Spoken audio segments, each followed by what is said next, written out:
একটি রহস্যময় জঙ্গল ছিল, যেখানে যে প্রবেশ করেছে সে আর কখনো ফিরে আসেনি। মূর্খ রাজকুমার কখনো কখনো অতিরিক্ত সাহস ও ধ্বংস ডেকে আনে। তোমার শেষ ডেকে এনেছ।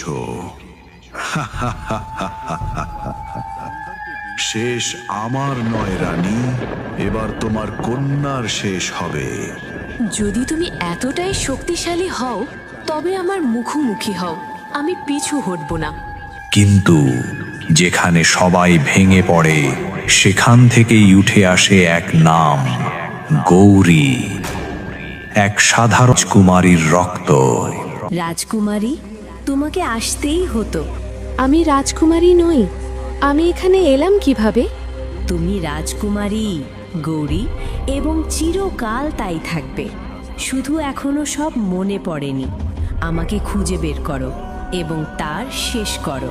ভাইকে বাঁচাতে সে পা রাখে অভিশপ্ত জঙ্গলে, যেখানে সাহস মানেই মৃত্যু। অসম্ভব, এটা অসম্ভব। আমি তো তোমাকে আগেই ভস্ম করে দিয়েছিলাম, তাহলে তুমি আবার ফিরে এলে কিভাবে? এই ভুলটাই করেছিলে তুমি পক্ষীরাজ। তুমি নিয়তিকে চ্যালেঞ্জ করেছিলে, কিন্তু নিয়তি তোমার থেকেও শক্তিশালী। এই সেই রাজকুমারী যে এবার মানুষ রূপে ফিরে এসেছে শুধু তোমার অন্ত ঘটানোর জন্য।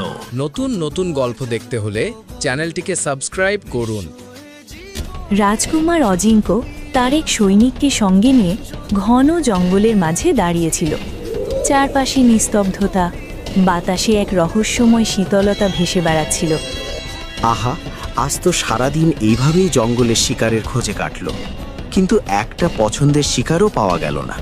সৈনিক, এবার আমরা জঙ্গলের আরো গভীরে যাব, ওখানেই আসল শিকার মিলবে। চলো। কিন্তু রাজকুমার, জঙ্গলের গভীরে যাওয়া নিষেধ। আপনি জানেন না, এটা এক রহস্যময় বন। বহু বছর ধরে যেই সেখানে গেছে সে আর ফিরে আসেনি। আমার মনে হয় আমাদের এখান থেকেই ফিরে যাওয়া উচিত। বাজে কথা বলো না। আমাকে কি কাপুরুষ ভাবছ? আমি জঙ্গলের গভীরে যাবই। যতক্ষণ না আমার পছন্দের শিকার পাই ততক্ষণ ফিরব না। আমি কাপুরুষ নই, আমি রাজকুমার অজিঙ্ক, বুঝেছ? চলো। ক্ষমা করবেন রাজকুমার, আমার পরিবার আছে, আমি তাদের একমাত্র ভরসা।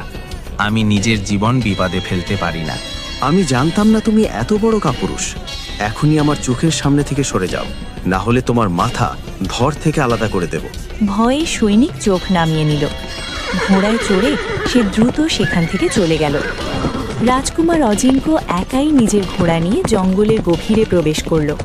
কিছুক্ষণ পর সে জঙ্গলের এমন এক অংশে অদ্ভুত গন্ধ, চারদিকে ভয়ানক নীরবতা। সেই ঘোড়া থেকে নেমে চারপাশে তাকাতে লাগল। হঠাৎ তার নজর পড়ল এক গাছের আড়ালে দাঁড়িয়ে থাকা পাথরের এক মূর্তির দিকে। এটা কি? এটা তো একজন মানুষের পাথরের মূর্তি। মনে হচ্ছে কোনো জাদুকরী শক্তি মানুষটাকে পাথরে বদলে দিয়েছে। তাহলে কি এই জঙ্গলে যারা আসে সবাই পাথর হয়ে যায়, তাই কেউ ফিরে আসে না? হঠাৎ রাজকুমারের বুকে তীব্র জ্বালা শুরু হলো। তৃষ্ণায় তার গলা শুকিয়ে গেল। চারদিকে তাকিয়ে সে কিছু দূরে একটি পুকুর দেখতে পেল। ধীরে ধীরে এগিয়ে সে পুকুরের কাছে পৌঁছালো। পুকুরের ধারে দাঁড়িয়ে থাকা অসংখ্য মানুষের পাথরের মূর্তি দেখে সে কিছুক্ষণ থমকে রইল। তারপর ঝুঁকে পুকুরের পানি পান করতে লাগলো। ঠিক তখনই হঠাৎ পুকুরের ভেতর থেকে রঙিন আলোর রশ্মি বেরিয়ে এলো। সেই আলোর মাঝখান থেকে আবির্ভূত হলো এক বিশাল পাখি, সোনালি ডানাওয়ালা, সাধারণ পাখিদের চেয়ে অনেক বড়। পাখিটি মানুষের কণ্ঠে বলল, তুমি বেশ সাহসী মনে হচ্ছে রাজকুমার। জেনেও যে এটা রহস্যময় বন, তবুও তুমি এখানে চলে এসেছো।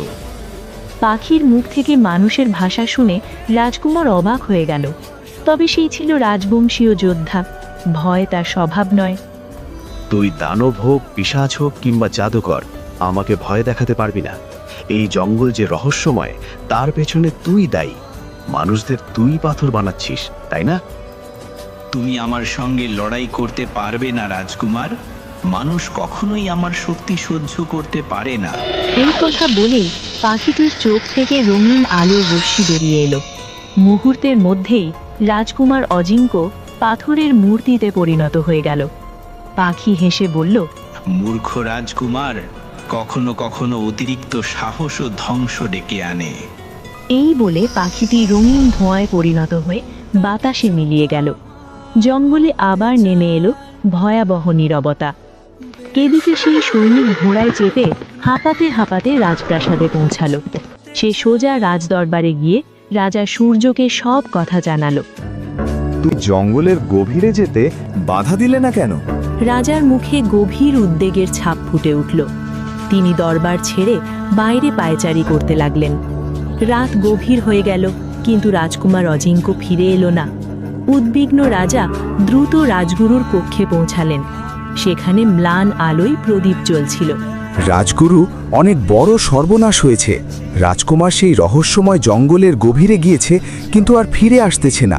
একটু তাড়াতাড়ি দেখে বলো। রাজগুরু ধীর কণ্ঠে বললেন, রাজকুমার অজিঙ্ক্য সেই ভুলটাই করেছে, যা তার করা উচিত ছিল না। সে জঙ্গলের গভীরে গেছে আর এখনো ফিরে আসেনি। আমাদের মন ভীষণ অস্থির হয়ে উঠেছে। সে আমাদের একমাত্র পুত্র। যদি তার কোনো ক্ষতি হয়ে থাকে, তবে আমাদের রাজ্যের ভবিষ্যৎ কি হবে রাজগুরু? কি বলছেন আপনি? এ তো অত্যন্ত গুরুতর পরিস্থিতি মহারাজ। বছরের পর বছর ধরে যেই সেই রহস্যময় জঙ্গলের গভীরে প্রবেশ করেছে, কেউই আর ফিরে আসেনি। সেটাই তো কথা রাজগুরু, সেটাই তো আসল ভয়। দয়া করে কোনো উপায় বলুন। আপনি তো অলৌকিক শক্তির জ্ঞানী, কিছু একটা পথ নিশ্চয়ই আছে। আমাদের সাহায্য করুন। শান্ত হন মহারাজ, দয়া করে শান্ত হন।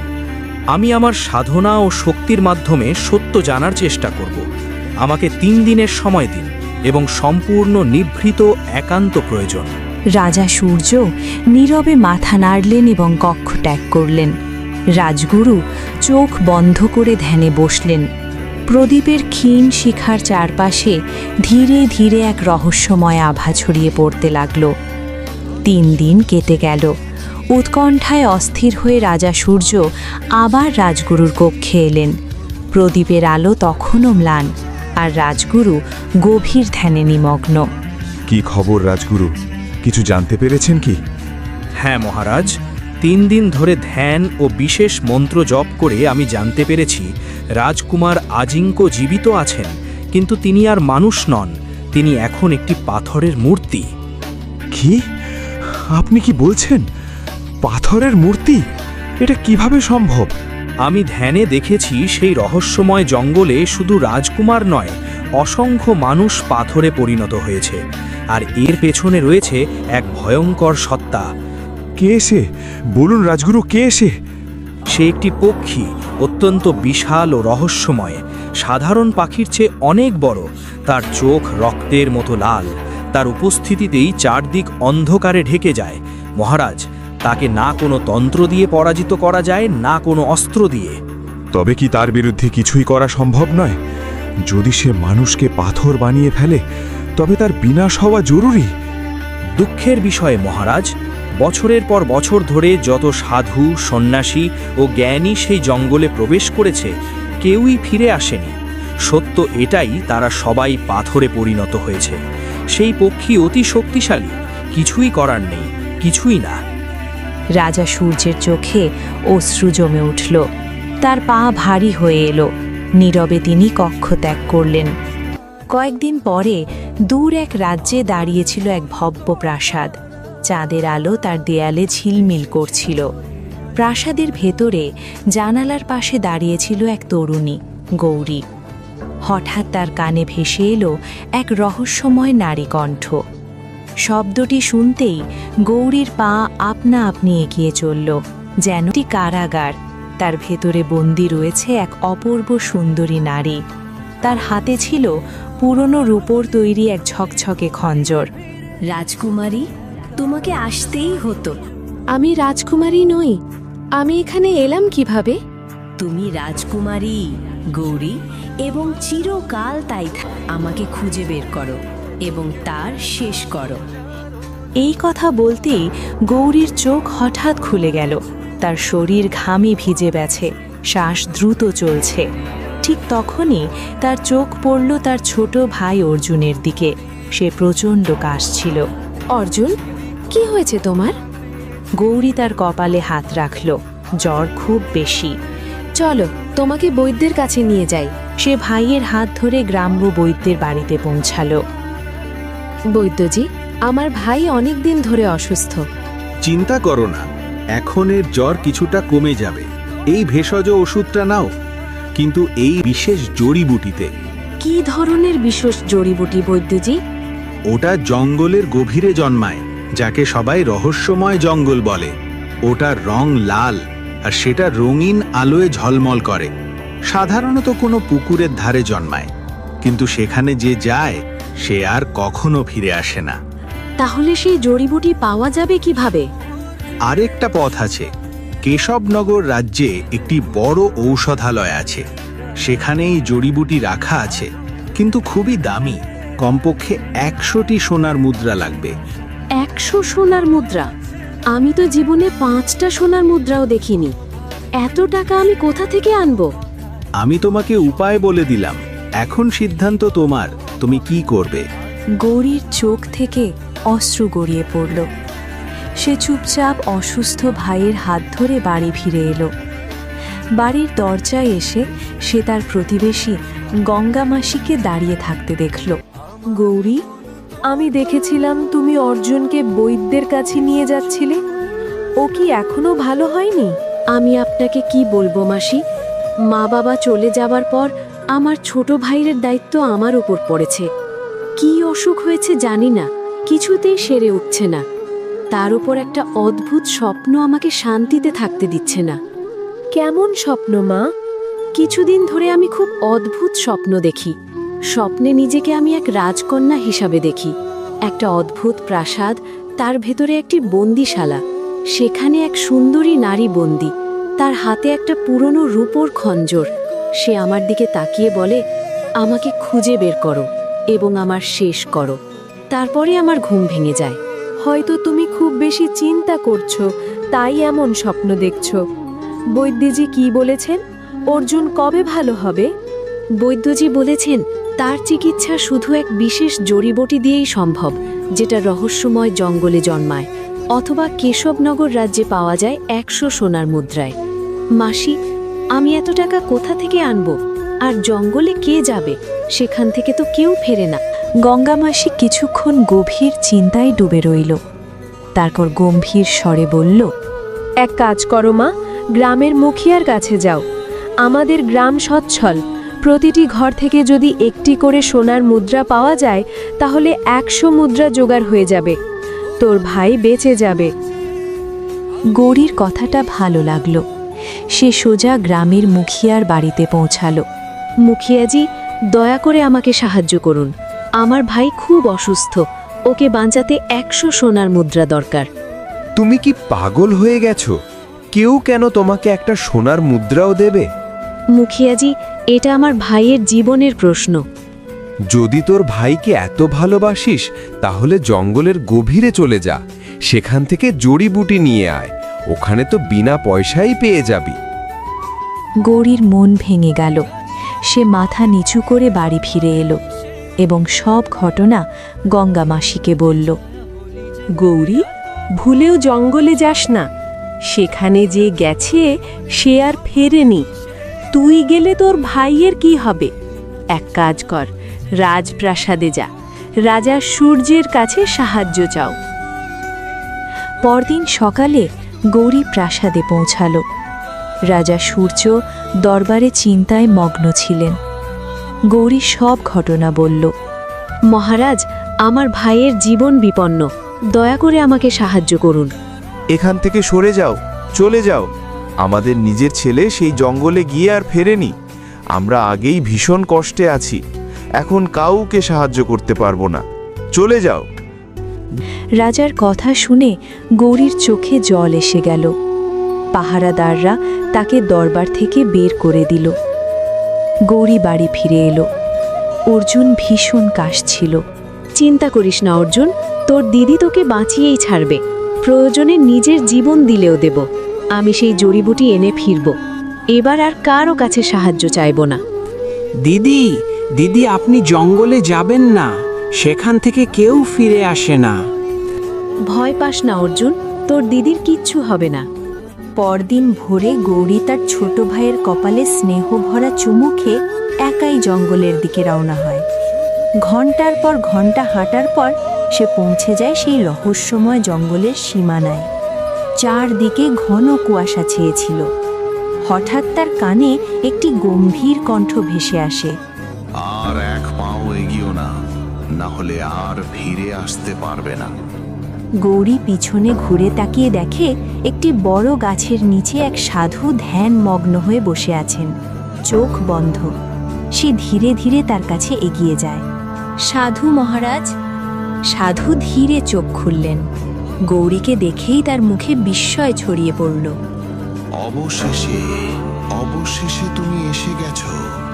এই জঙ্গলের গভীরে যেতে পারবে একমাত্র তুমি, আর শুধু তুমিই পারো ওর শেষ করতে।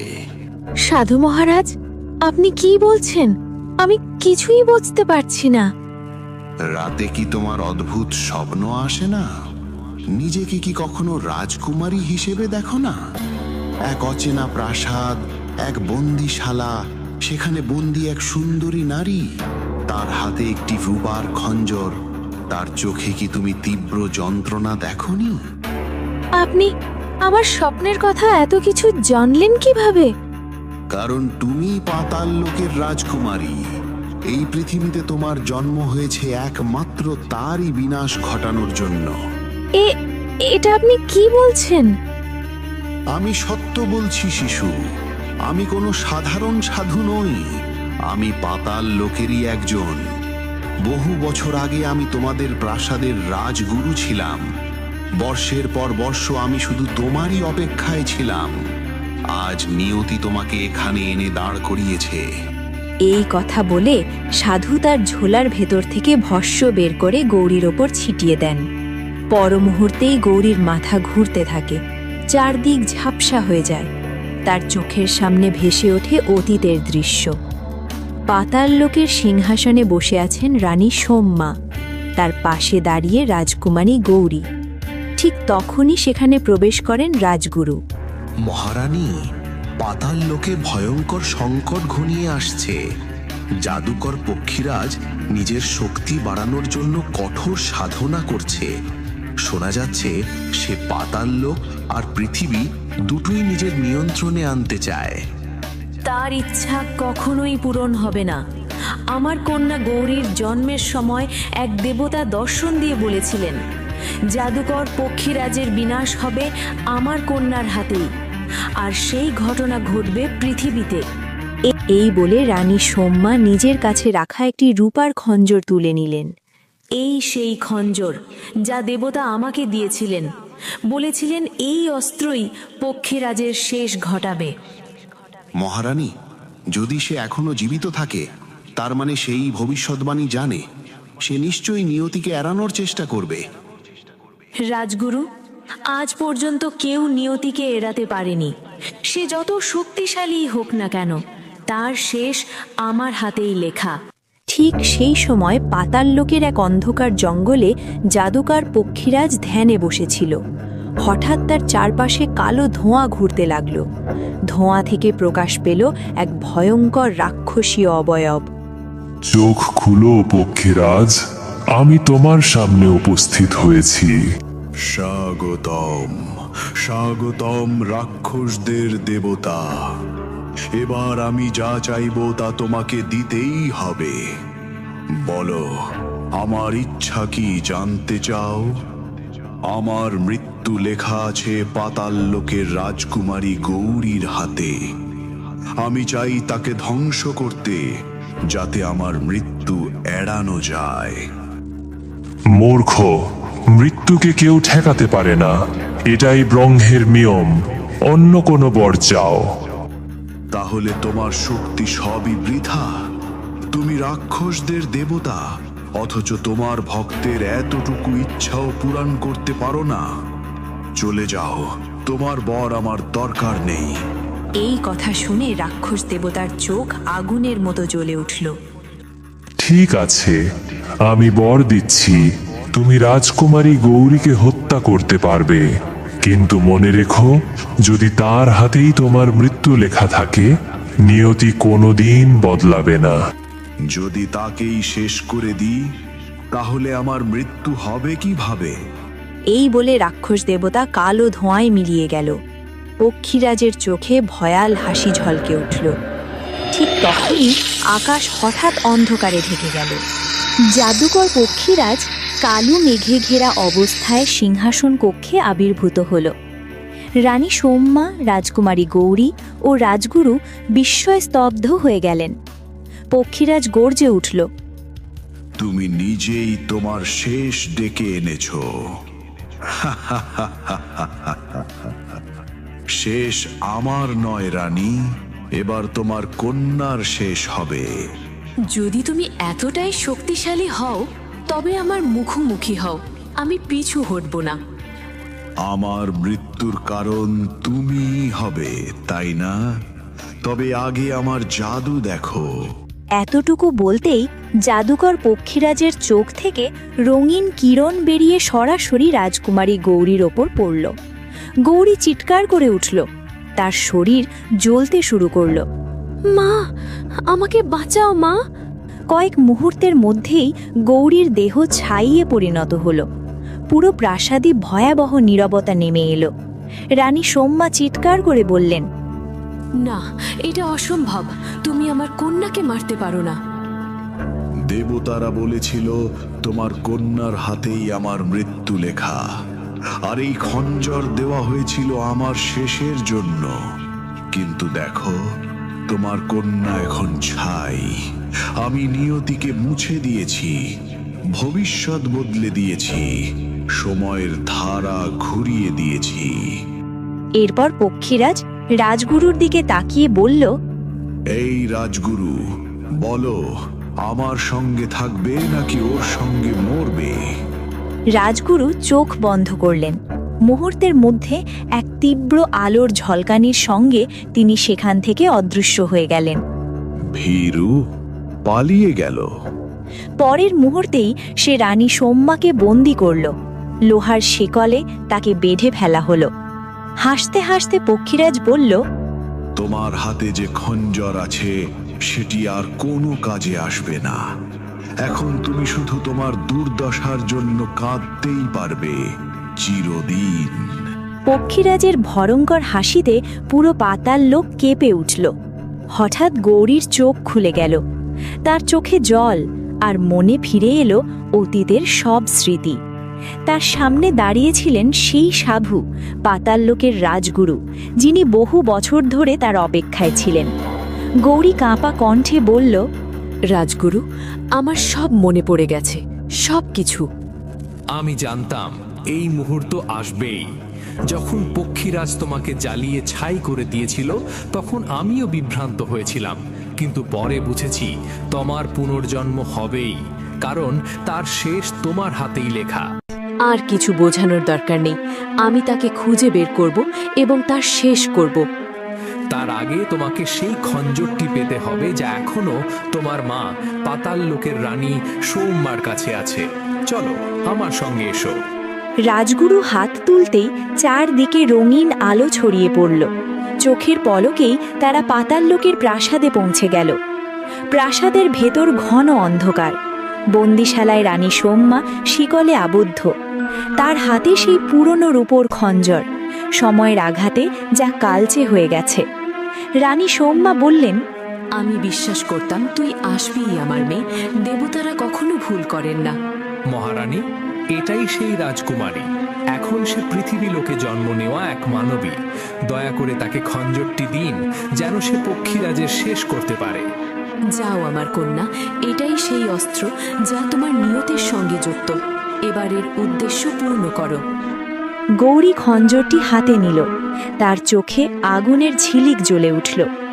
রাজগুরু তার হাত ধরলেন, আর দুজন আদার পৃথিবী লোকে ফিরে এলেন। তালাবের ধারে নিস্তব্ধতা। চারদিকে পাথরের মূর্তিগুলো বাতাসেও ভয়ের শিহরণ ছড়াচ্ছে। গৌরী বিস্ময়ে বলল, এ তো আমাদের রাজ্যের রাজকুমার অজিঙ্ক্য। হ্যাঁ, এটাই সেই স্থান যেখানে জাদুকর পক্ষীরাজ বাস করে। সাবধান থেকো রাজকুমারী। হঠাৎ চারদিকে রঙিন আলো ঝলসে উঠল। সেই আলোর মাঝখান থেকে বিশাল ডানা মেলে আবির্ভূত হলো জাদুকর পক্ষীরাজ।